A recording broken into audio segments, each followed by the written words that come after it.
శ్రీ గురుభ్యో నమః శ్రీమాత్రే నమః అందరికి నమస్కారము. హిందూ సంప్రదాయంలో అత్యంత పవిత్రమైన శుభప్రదమైన పర్వదినాలలో అక్షయ తృతీయ ఒకటి. లక్ష్మీదేవికి అత్యంత ప్రీతిపాత్రమైన ఈ విశిష్టమైన రోజున ఆచరించవలసిన విధులు, చేయకూడని పనులు మరియు ఈ పర్వదినం యొక్క ప్రాముఖ్యత గురించి ఈ సమగ్ర సమాచారంలో వివరంగా తెలుసుకుందాం. పూర్తి అవగాహన కోసం చివరి వరకు శ్రద్ధగా గమనించగలరు. హిందూ పంచాంగం ప్రకారం వైశాఖ మాసంలోని శుక్లపక్షం 3వ రోజున వచ్చే పవిత్ర తిథియే అక్షయ తృతీయ.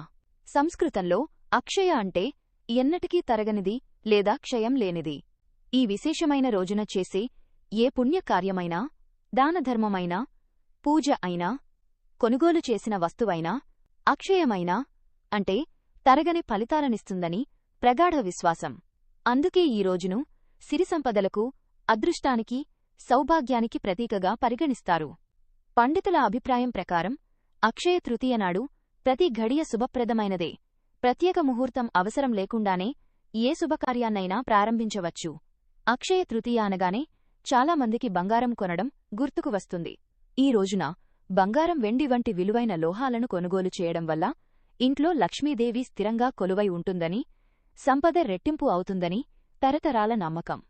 అక్షయ నామానికి తగ్గట్టుగా ఈ రోజు కొన్న బంగారం తరగని సంపదకు సూచికగా భావిస్తారు. అయితే ప్రస్తుత పరిస్థితులలో బంగారం ధరలు అందరికీ అందుబాటులో ఉండకపోవచ్చు. కాని నిరాశ చెందాల్సిన అవసరం లేదు. బంగారం కొనలేనివారు కూడా లక్ష్మీదేవి అనుగ్రహం పొందడానికి అనేక మార్గాలున్నాయి. శాస్త్రాల ప్రకారం కొన్ని ప్రత్యేకమైన వస్తువులను ఈ రోజు ఇంటికి తెచ్చుకుని పూజించడం ద్వారా బంగారాన్ని కొన్నంతటి పుణ్యఫలం లభిస్తుంది. బంగారం కొనలేనివారు లక్ష్మీదేవి అనుగ్రహం కోసం అక్షయ తృతీయ నాడు రాళ్ల ఉప్పు అంటే కల్లుప్పును కొనుగోలు చేయవచ్చు. లక్ష్మీ స్వరూపంగా భావించే రాళ్ల ఉప్పును ఇంటికి తెచ్చి పూజించడం వల్ల ధనధాన్యాలకు లోటు ఉండదు. అలాగే శ్రీఫలంగా పిలువబడే కొబ్బరికాయ లక్ష్మీదేవికి అత్యంత ప్రీతిపాత్రమైనది. ఒక కొబ్బరికాయను తెచ్చి పూజించి ఎర్రటి వస్త్రంలో చుట్టి బీరువాలో ఉంచడం వల్ల ధనాకర్షణ కలుగుతుంది. భూమాతకు ప్రతీక అయిన కొత్త మట్టి కుండను ఈ రోజు ఇంటికి తెచ్చి ఈశాన్యంలో ఉంచి నీటితో నింపి ఆ నీటిని ప్రసాదంగా స్వీకరించడం వల్ల ఆరోగ్యం, ఐశ్వర్యం వృద్ధి చెందుతాయి. శక్తి స్వరూపిణి అయిన లక్ష్మీదేవికి ప్రతీక అయిన శ్రీ యంత్రాన్ని లేదా లక్ష్మీ యంత్రాన్ని తెచ్చి పూజ గదిలో ప్రతిష్ఠించి పూజించడం వల్ల అఖండ ఐశ్వర్యం, అదృష్టం లభిస్తాయి. మంగళకరమైన పసుపు కొమ్ములు లేదా పసుపు పొడి ఇంటికి తెచ్చుకోవడం వల్ల గురుగ్రహ అనుగ్రహం కలిగి దాంపత్య జీవితంలో సమస్యలు తొలగి సుఖశాంతులు నెలకొంటాయి. సౌభాగ్యానికి ప్రతీక అయిన కుంకుమను వివాహిత స్త్రీలు కొని పూజించి ధరించడం వల్ల సౌభాగ్యం వృద్ధి చెంది భర్తకు సంపదలు చేకూరుతాయి. ఏ వస్తువు కొన్నా కొనకపోయినా ఈ రోజున లక్ష్మీదేవి నూతన పటం లేదా విగ్రహాన్ని తెచ్చి పూజించడం చాలా ముఖ్యం. దీనివల్ల గృహంలో శుభాలు కలుగుతాయి. పూజా కార్యక్రమాలలో పవిత్రంగా భావించే ఇత్తడి వస్తువులను అంటే దీపం, గంట వంటివి కొనుగోలు చేయడం కూడా శుభప్రదం. సంపదకు సూచికగా భావించే బార్లీ కొని దేవునికి సమర్పించి దానం చేయడం మంచిది. లక్ష్మీ స్వరూపంగా భావించే గోమతీ చక్రాలను లేదా లక్ష్మీదేవి సోదర సమానమైన శంఖాన్ని కొని పూజించడం వల్ల సకల శుభాలు కలుగుతాయి.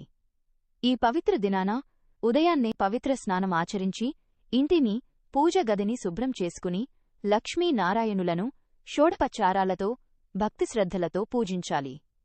లక్ష్మీ అష్టోత్తరం, విష్ణు సహస్రనామం వంటి స్తోత్రపారాయణం చేయడం విశేష ఫలదాయకం. ఇంట్లో తులసి మొక్క ఉంటే దానికి నీరు పోసి పసుపు కుంకుమలతో అలంకరించి నెయ్యి దీపం వెలిగించి ప్రదక్షిణలు చెయ్యాలి. తులసి మొక్క లేనివారు ఈ రోజున కొత్త మొక్కను నాటుకోవడం శుభప్రదం. మామిడి ఆకులతో తోరణం కట్టి ఇంటి గుమ్మానికి అలంకరించడం ద్వారా శుభశక్తిని ఆహ్వానించవచ్చు. అక్షయ తృతీయ నాడు చేసే దానధర్మాలకు అక్షయమైన ఫలితముంటుంది. శక్తి కొలది అన్నదానం, వస్త్రదానం, జలదానం అంటే చల్లటి నీరు, పానకం, మజ్జిగ వంటివి, అలాగే గొడుగు, పాదరక్షలు, విసనకర్రలు, పండ్లు, ధాన్యం వంటివి దానం చేయడం అత్యంత పుణ్యప్రదం. ఈ రోజున సమీపంలోని దేవాలయానికి, ముఖ్యంగా విష్ణు లేదా లక్ష్మీ ఆలయానికి వెళ్లి దర్శనం చేసుకోవడం, ధ్వజస్తంభ ప్రదక్షిణ చేయడం మంచిది. ఈ రోజున శివాలయానికి వెళ్లి శివలింగాన్ని దర్శనం చేసుకోవడం, పూజించడం కూడా శుభప్రదం. ఈ పవిత్రమైన రోజున కొన్ని పొరపాట్లు చేయకుండా జాగ్రత్త వహించడం చాలా ముఖ్యం. తామస ఆహారాన్ని అంటే ఉల్లి, వెల్లుల్లి, మాంసం మరియు మత్తు పదార్థాలను తీసుకోరాదు. ఇంటిని, ముఖ్యంగా పూజగదిని, ధనం దాచే ప్రదేశాన్ని అపరిశుభ్రంగా ఉంచకూడదు. ఈ రోజున తులసి ఆకులను తుంచరాదు. ప్లాస్టిక్, అల్యూమినియం, స్టీల్, ఇనుము వంటి లోహాలతో చేసిన వస్తువులను కొనడం అశుభం. కొత్తగా కొన్న బంగారు ఆభరణాలను పూజ చేయకుండా వెంటనే ధరించకూడదు. ఈ రోజున ఎవరి దగ్గరా అప్పు తీసుకోకూడదు. ఇతరులకు అప్పు ఇవ్వకూడదు. ముఖ్యంగా బంగారం కొనడానికి అప్పు చేయరాదు. మనసులో కోపం, అసత్యం, మోసం వంటి దుర్గుణాలకు తావివ్వకూడదు. జూదం వంటి వ్యసనాలకు దూరంగా ఉండాలి. విలువైన వస్తువులు పోగొట్టుకోకుండా జాగ్రత్త వహించాలి.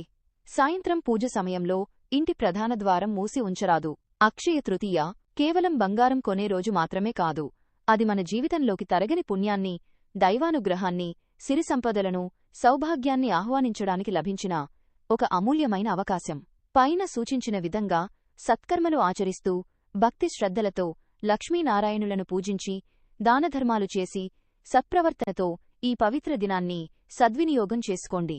తద్వారా మీ జీవితం అక్షయమైన సుఖ సంతోషాలతో, సిరి సంపదలతో నిత్యం వర్ధిల్లుగాక.